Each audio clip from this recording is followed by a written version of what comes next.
of July 10, 1908, an Italian archaeologist named Luigi Pernier reached into a layer of ash and clay beneath the ruins of a Minoan palace on the island of Crete and pulled out something that should not exist. It was a disc, about 6 inches across, fired clay, both faces covered in symbols arranged in a spiral, 241 of them, pressed into the wet clay with individual stamps before it was baked hard. 45 distinct signs. Some looked like human figures, some looked like tools, some looked like nothing anyone had ever cataloged before. Pernier knew immediately what he had. He documented it, photographed it, and reported the find to the Italian Archaeological Mission. Within weeks, the disc was transferred to the Heraklion Archaeological Museum in Crete, where it was placed in a sealed case under controlled conditions. That was 1908. It is still there, in the same museum, in a case that has never been opened for independent scientific analysis. Not once, in 116 years. Let me be precise about what that means, because the word museum makes it sound normal. Researchers have requested access to perform thermoluminescence dating on the disc, a standard procedure that would establish exactly when the clay was fired.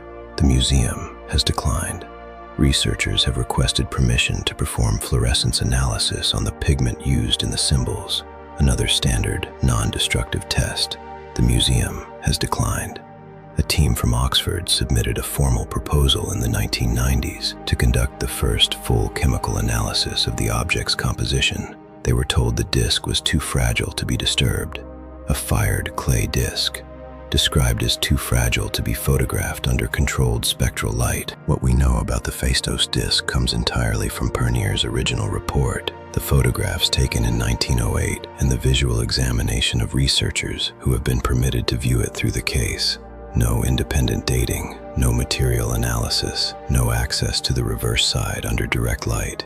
And here is the detail that made me sit with this for a long time. The symbols on the disc have never been deciphered, not because linguists haven't tried. Hundreds have across a century, publishing competing interpretations in a dozen languages, but because every attempt at decipherment has been conducted using photographs of a 116-year-old photograph. The primary source has been available to exactly one researcher, the man who found it. Now hold that case in your mind, because I want to show you what happens when the object in question isn't ancient, when it's recent enough that the people who found it are still alive. September 13th, 1991, Ötzi Alps, on the border between Austria and Italy. 2 German hikers, Helmut and Simon, are descending from a high-altitude ridge when they spot what they initially take for a piece of discarded equipment poking out of the melting ice. It is a human body, preserved almost entirely intact, face down in the glacier. They report it to the authorities. Austrian authorities arrive. Italian authorities arrive. There is immediate jurisdictional confusion because the body is on the border. Eventually, measurements determine the body lies 92.56 meters inside Italian territory. The Italians claim jurisdiction. The body is transported to Innsbruck, Austria, to the University of Innsbruck, while the 2 countries negotiate. The hikers who found him go home. What they found was a man who had died approximately 5,300 years ago, one of the oldest and best preserved human mummies ever recovered. He had tools, clothing, weapons, tattoos, and a stomach full of his last meal. He had been shot in the shoulder with an arrow that killed him. He had copper in his axe that did not match the copper sources near where he was found.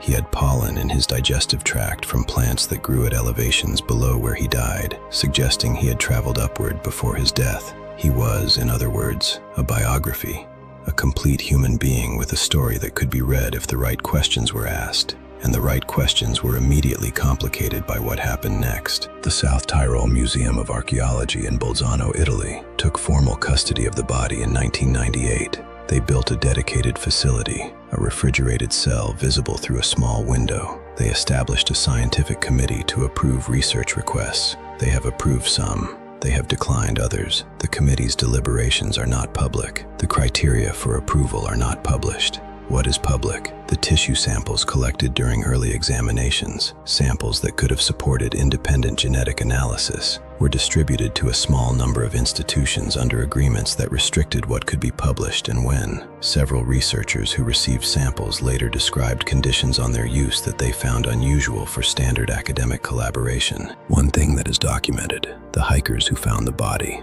Helmut and Erika Simon, spent years in a legal dispute with Austrian authorities over whether they were entitled to any form of recognition for the discovery.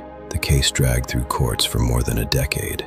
Helmut Simon died in a hiking accident in 2004 before it was resolved. His wife eventually received a settlement. The people who found him got a settlement. The institution that took him got a permanent international research facility, a dedicated museum wing, and decades of exclusive access to one of the most scientifically significant human remains ever recovered. I want to be careful here about what I am and am not saying. The museum in Bolzano has produced genuine scientific work. The research on Ötzi, his genome, his diet, his ancestry, his final hours, has been remarkable. I am not saying the science is fraudulent. I am saying that a pattern activates the moment something significant comes out of the ground. Discovery triggers jurisdiction. Jurisdiction triggers custody. Custody triggers access control. And access control, sustained long enough, becomes something the public has no mechanism to audit or question. Here is where I have to stop and show you the architecture beneath all of this, because it is not random. In most countries with significant archaeological heritage, the legal framework works like this. Anything found beneath a certain depth, or on government land, or determined to be of historical significance, belongs immediately to the state, not to the person who found it, not to the landowner, to the state. This sounds reasonable, and in many cases it is. But the state does not study these objects. The state licenses institutions to study them. Universities, museums, research bodies that receive public funding but operate under internal governance structures that the public cannot directly access. The license to study is not the same as an obligation to publish. The obligation to publish is not the same as an obligation to make data available. And the obligation to make data available is not the same as an obligation to allow independent verification.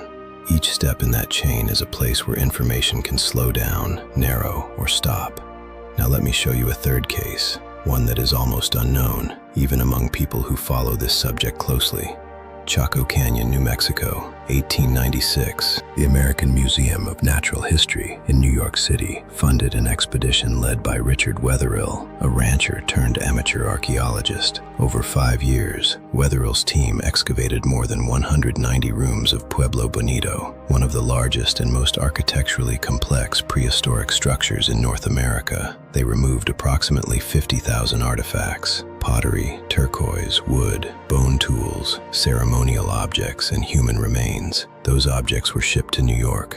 In 1947, a portion of the collection was transferred to the Smithsonian. Some items went into storage at the American Museum. Some were distributed to other institutions under loan agreements. Some of those loans have never formally concluded. Here is what made me put this down and come back to it 3 days later. In 2020, a team of researchers studying the wood beams used in the construction of Pueblo Bonito, beams that had been removed during the 1896 excavation and stored at the American Museum, published a paper using tree ring data from those beams to establish construction timelines with remarkable precision.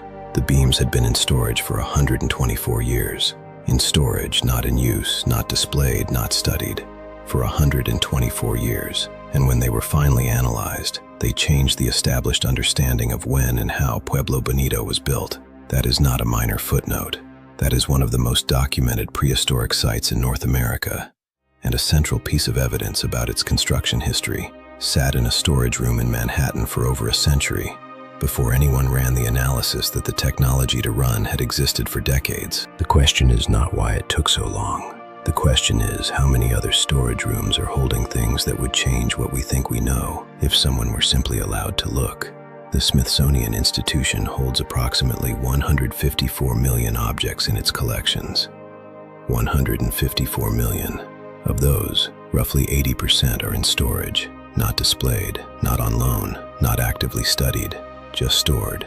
In climate-controlled facilities the public cannot enter, cataloged under systems the public cannot search. That number is not secret. It is published on the Smithsonian's own website. What is not published is a full accounting of what those objects are, where they came from, who collected them and under what conditions, and what, if anything, the institution plans to do with them. Some of those objects have been in storage for over 100 years. I keep thinking about the Chaco beams, 124 years in a box. And when someone finally looked, the answer was there, waiting. What's in the other boxes? I am not arguing that institutions are malicious. The Heraklion Museum employs people who have dedicated their careers to preserving the Phaistos Disc. The South Tyrol Museum has done serious scientific work on Ötzi. The Smithsonian employs thousands of researchers who are genuinely trying to understand what they hold. But intentions are not the same as outcomes. And the outcome, across case after case, across decades and continents and legal frameworks, follows the same shape. Something is found, usually by someone with no institutional affiliation. A hiker, a construction worker, a farmer, a rancher. The system activates.